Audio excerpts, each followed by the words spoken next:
Hey, thank you for joining me, for giving me a few moments of your time.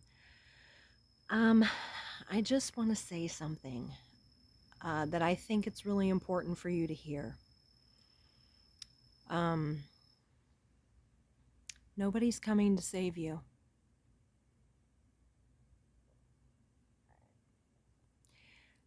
Here's the other thing, though. That's actually good because how else are you going to find out that you're totally capable of doing what you need to do for yourself? How else would you find out? Um, I can remember what a difficult thing it was for me when that reality hit me. Pardon me. I've got my citronella, thingies burning, but I think some mosquitoes are breaking through. Little turkeys. No, they're mosquitoes. But anyway, I digress. Um, so I stayed in a marriage way too long. And I kind of got burnt to a crisp before I realized, oh, no one's coming to save me. Um, even God, even God didn't show up and save me the way I had been praying and asking it to.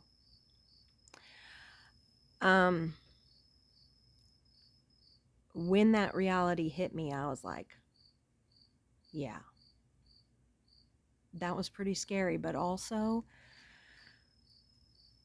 then, I just realized it's up to me to do this. It's up to me to do what I need to do. Um, and I was like, I can't live this way anymore.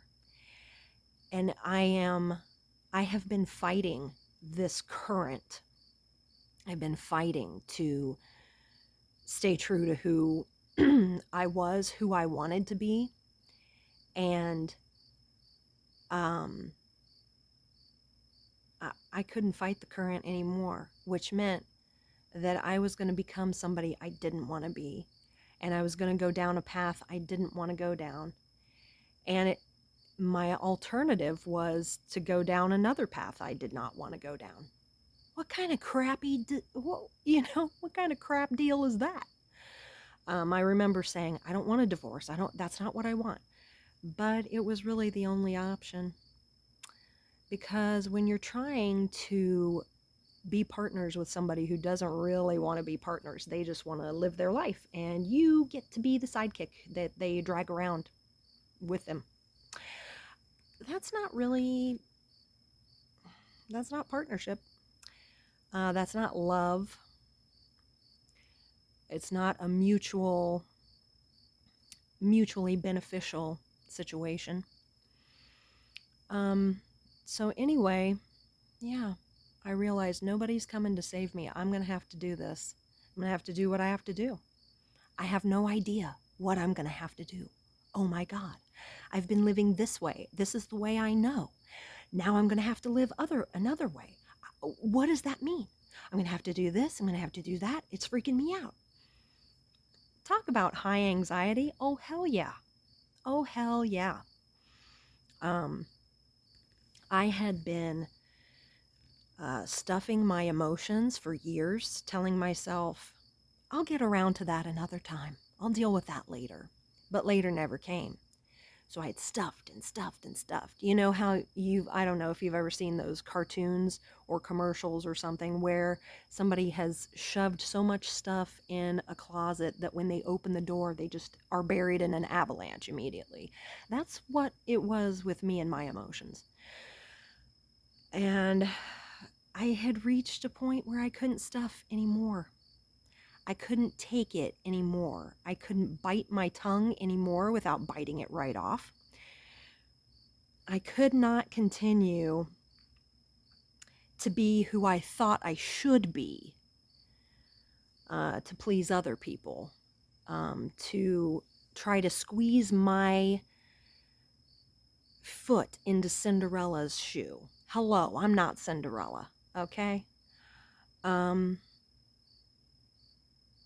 and all of this brought me to a place where I realized nobody's coming to save me. Nobody's coming to do it for me. I've got to do this for myself. I have to make the big, scary choice that feels very risky, but it was the best thing that happened to me because I found out I am strong and I can do what needs to be done. Furthermore, the information I needed, the wise advice that I needed, the help that I needed came when I made the decision I'm going to take care of myself and do what is best for me. I'm not talking about fighting tooth and nail in a nasty divorce to get everything I want. What I realized was I had been through enough trauma emotionally and mentally that I never wanted to do that again. What I wanted was to take my life back and heal and create something better. And that is exactly what I've done. So when I tell you nobody's coming to heal you or nobody's coming to save you, nobody's coming to heal you either. But nobody's coming to save you. And in the same breath, I'm saying that's the best thing that could happen for you. Because, like I said, how else are you going to find out how strong you are and that you can do all the things you need to do? And I'm not saying that you have to do everything without the help of other people. No. But look, no one else is in your head. No one else is in your body.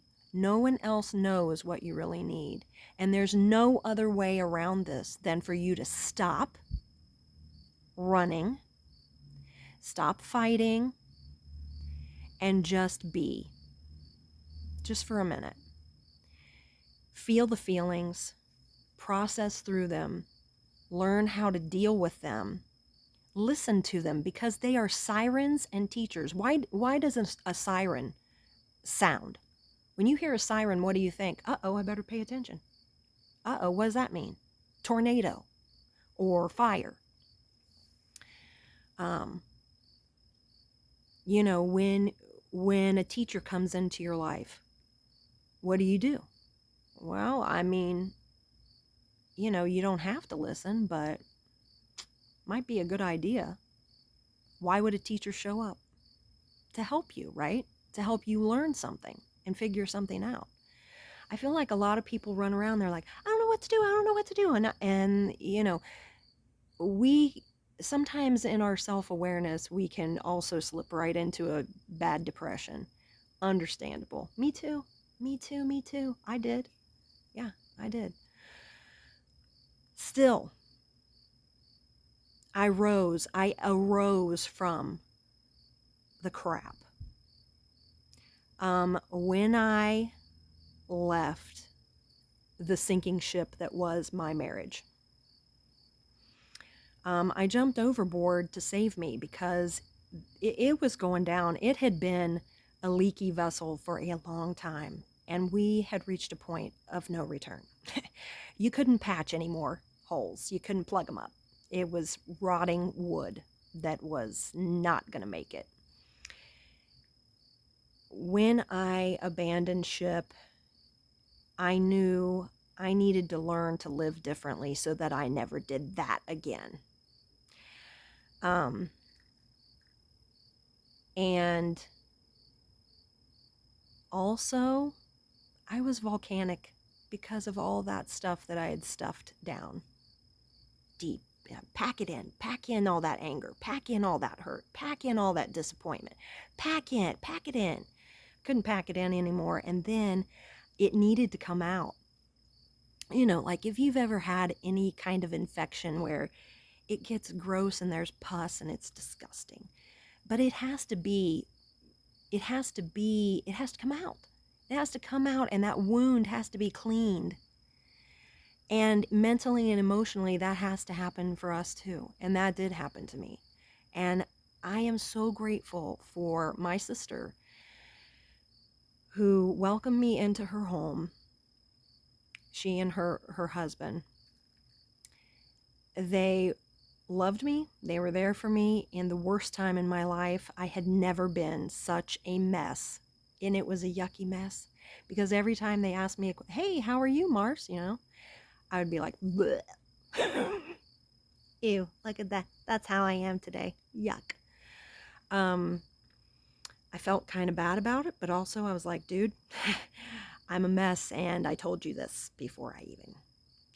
And so if you don't want to ask me, if you don't want to know how I am, don't ask, for reals. And I don't blame you, because, I got tired of hearing my answers. But all of the poison needed to come out. And I wasn't yelling at them, but I was honest and raw, just raw. And gave them more information than they bargained for every time they asked me. But I knew I needed to heal, and I needed to be honest, and I could not be who I should be anymore. I couldn't. And I'm so grateful that they were able to hold space for me and allow me to just be myself. And I wasn't asking them to fix it. Here's the thing. Nobody can fix that kind of mess for you. Now, I will say this. Work with a life coach. Work with a therapist. And don't go to them and say, fix it for me. Go and say, hey, you got any advice how do I move through this? What do I need to do? And then do the things. Baby step it. Do the work. You're not going to heal in an instant. You're not going to fix everything in a heartbeat. Did you get there in a heartbeat? No, you didn't. Whatever mess you're in, whatever you're feeling like, it's probably been a while of, it compounding and building and building and building. But why are you there? Are you there because you didn't know how to handle your emotions? Are you there because of unhealthy relationship patterns in your life? Thoughts. We're talking about thoughts that led you to this place. Here's a magical thing I want to tell you. Are you ready for this? You have the power to change your thoughts. Can you change your mind? Today, I want a cheeseburger. No, I want a taco. Wait a minute. Wait. No, lasagna. I want lasagna. Do you see how quickly I changed there? You can change your thoughts about anything at any time. Here's another thing. You are not your thoughts. Sometimes you need to get that stuff off your chest and out of your head. You just need to get it out. And you need to be careful not to... You want to find safe space to do that. You can do it by yourself. You can talk to a life coach. You can find someone who is capable of holding a safe space for you, of holding a space, listening to what you have to say without judging you. That's what my sister and my brother-in-law did. They listened and they didn't judge me. They had compassion and they validated my feelings. They were like, wow, I'm really sorry. That sucks. Gave me hugs, comforted me. My sister, I remember one time, I just had all the stuff pouring out of me, and it was so intense. I was volcanic. Like, look out, here comes the lava. Use an umbrella of some kind. I don't know. Or step back, way, way back.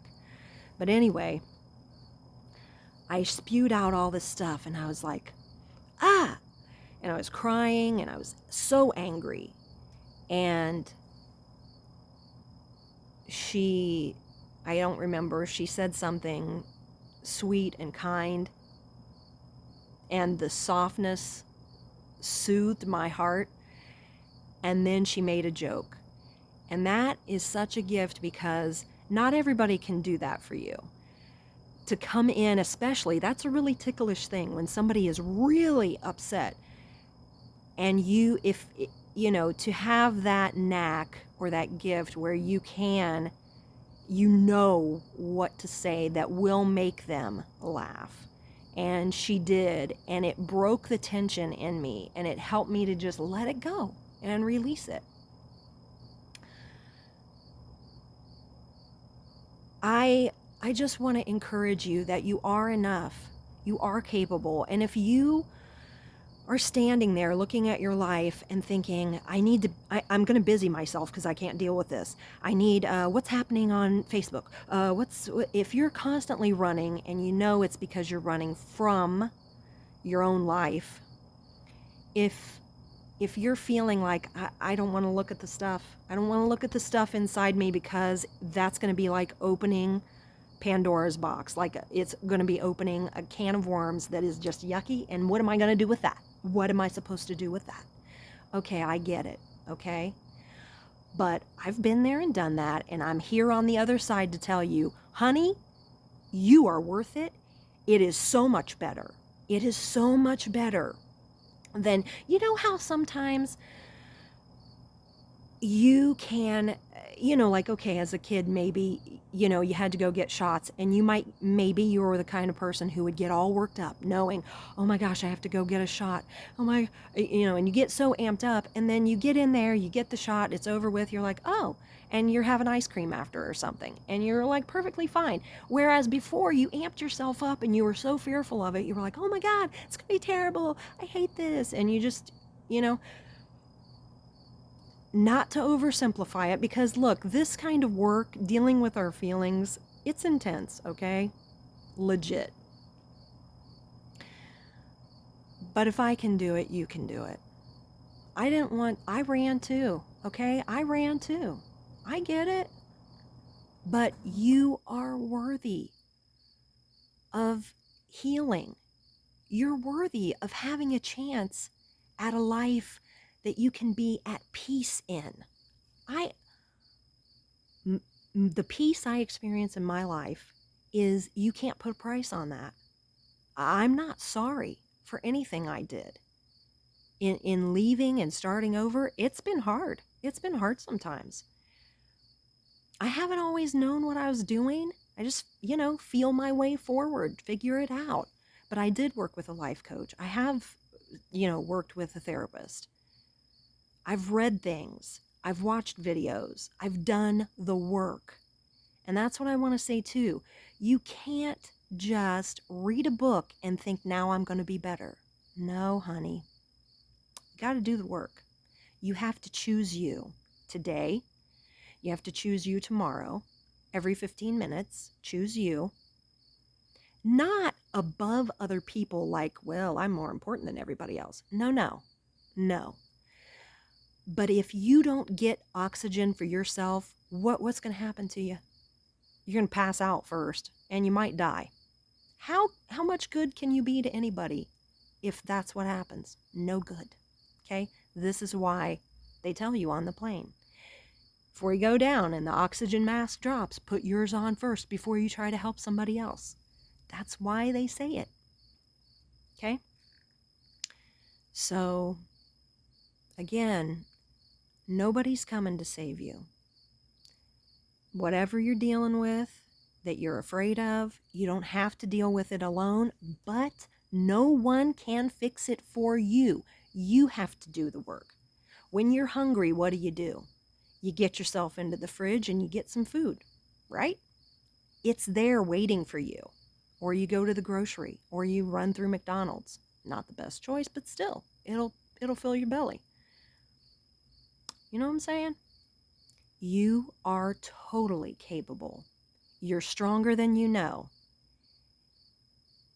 And there is so much. It's you. You are worth the risk. You are worth the effort. And the possibility of creating a peaceful, love-filled, joy-filled life for yourself, isn't that worth it? Doesn't that sound like, I mean, people are all the time joking around, yeah, living the dream, and then bitching and moaning about their lives. You have the power. You do have the power, and you can do it. I know, because I have done. Okay? So anyway, that's enough for now. I send you much love. And hey, if you want to talk about stuff, I'm totally here, man. Hit me up. I'm going to cheer you on.